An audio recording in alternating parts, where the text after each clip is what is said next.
Hi friends, இன்றைக்கி வாங்க ஒரு சூப்பரான டேஸ்டான ஒரு இட்லிக்கு தொட்டுக்கிறது, தோசைக்கு தொட்டுக்கிற மாதிரி ஒரு டேஸ்டான ஒரு சட்னி நான் செய்கிறேன். பாருங்கள், இது அவ்வளவு டேஸ்ட்டாக இருக்கும். நான் யூஸ்வலாக செய்கிற மாதிரி இல்லாமல் இதுக்கு தேவையான இன்க்ரீடியன்ட்ஸ் நான் ஆல்ரெடி காமிச்சிருக்கேன். வெங்காயம், தக்காளி, பட்டை மிளகாய், அடுத்து உங்களுக்கு வேர்க்கடலை, கொஞ்சமாக கடலைப்பருப்பு, இது எல்லாத்தையுமே நம்ம கொஞ்சம் தேங்காய், இது எல்லாத்தையும் நல்லா வதக்கணும். இப்போ பாருங்கள், நான் ஃபஸ்ட்டு காமிச்சிட்றேன். ஃபஸ்ட்டு ஒரு எண்ணெய் சட்டியில் நம்ம ஒரு வானிலையில் கொஞ்சம் எண்ணெய் விட்டுக்கலாம். இப்போ பாருங்கள், வேர்க்கடலை, கடலைப்பருப்பு, தேங்காய் மூணுத்தையும் நல்லா ஃபஸ்ட்டு முதல்ல வதக்கி எடுத்துக்கணும். நல்ல பொன்னிறமாக வர மாதிரி கருக விட்டுறக்கூடாது. கருகிடுச்சுனாக்கா நமக்கு டேஸ்ட்டு மாறிடும். ஸோ அதனால் கருக விடாமல் பொன்னிறமாக வதக்கி எடுக்கணும். இப்போ பாருங்கள், சூப்பராக வதங்கிட்டுருக்கு.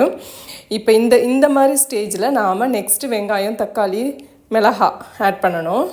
இப்போ பாருங்கள், இந்த ஸ்டேஜில் தான் மிளகாய் ஆட் பண்ணணும். ஏன்னா ஃபஸ்ட்டே நம்ம வதக்கிடக்கூடாது. இப்போ தக்காளி, வெங்காயம், மிளகாய் போட்டு நல்லா நம்ம வதக்கி விடணும்.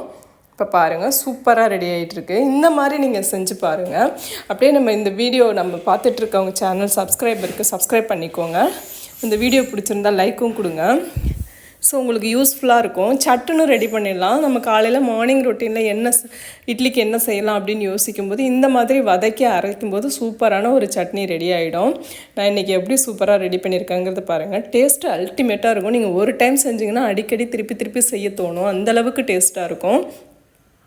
இப்போ பாருங்கள், நல்லா வதங்கிருச்சு. அது நல்லா கொஞ்சம் ஒரு 5 மினிட்ஸ் ஆற விட்டுட்டு நம்ம இந்த மாதிரி அரைச்சி எடுத்துக்கணும். இதுக்கு எந்த தாளிப்பும் கூட தேவை கிடையாது. இது அப்படியே நம்ம சாப்பிட்றலாம். நான் கொஞ்சமாக கருவேப்பிலை போட்டு தாளித்து விட்டுருக்கேன். சூப்பராக ரெடி ஆகிருக்கு பாருங்கள். நல்ல டேஸ்ட்டாக வந்திருக்கு. நீங்களும் இதை ட்ரை பண்ணிவிட்டு எனக்கு கமெண்ட் பண்ணுங்கள் எப்படி இருந்துச்சுன்னு சொல்லிவிட்டு. நியூவாக பார்க்குறவங்க, புதுசாக பார்க்குறவங்க, நம்ம வீடியோவை புதுசாக பார்க்குறவங்க சப்ஸ்கிரைப் பண்ணிக்கோங்க.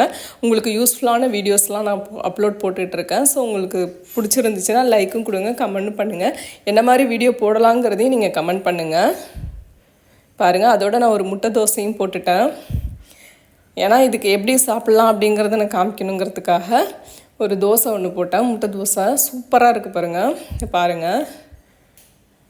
இந்த மாதிரி தோசையோட நாம் அரைச்சி வச்சுருக்க ஒரு வித்தியாசமான சட்னி, வித்தியாசமானு சொல்ல முடியாது, நான் யூஸ்வலாக இருக்கிறத விட இது கொஞ்சம் நம்ம கடலைப்பருப்புலாம் அரைச்சிருக்கோம் இல்லையா. ஸோ அதனால் ப்ரோட்டீன் சத்து உள்ள ஒரு சட்னி, துவையல் எதுனாலும் சொல்லலாம். இப்போ இது பாருங்கள், சூப்பராக இதனுடைய காம்பினேஷன் பார்த்திங்கன்னா அல்டிமேட்டாக இருக்கும். சாதா தோசையை விட ஒரு எக்கு தோசை போட்டு சாப்பிட்டோம் அப்படின்னா இன்னும் நல்லா நமக்கு சத்து தான். ஸோ ஒரு தோசை சாப்பிட்டாலுமே நமக்கு வயிறு ஃபுல்லிங்காக இருக்கும். காலையில் மார்னிங் நம்ம பசங்களுக்கு மார்னிங்ஸ் பிரேக்ஃபாஸ்ட்டுக்கு இந்த மாதிரி ரெடி பண்ணி கொடுக்கலாம். சாப்பிடாத பசங்க கூட நல்லா சாப்பிட்டுட்டு போவாங்க.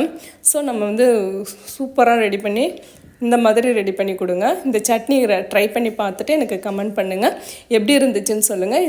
தேங்க்யூ ஃபார் வாட்சிங் திஸ் சேனல்.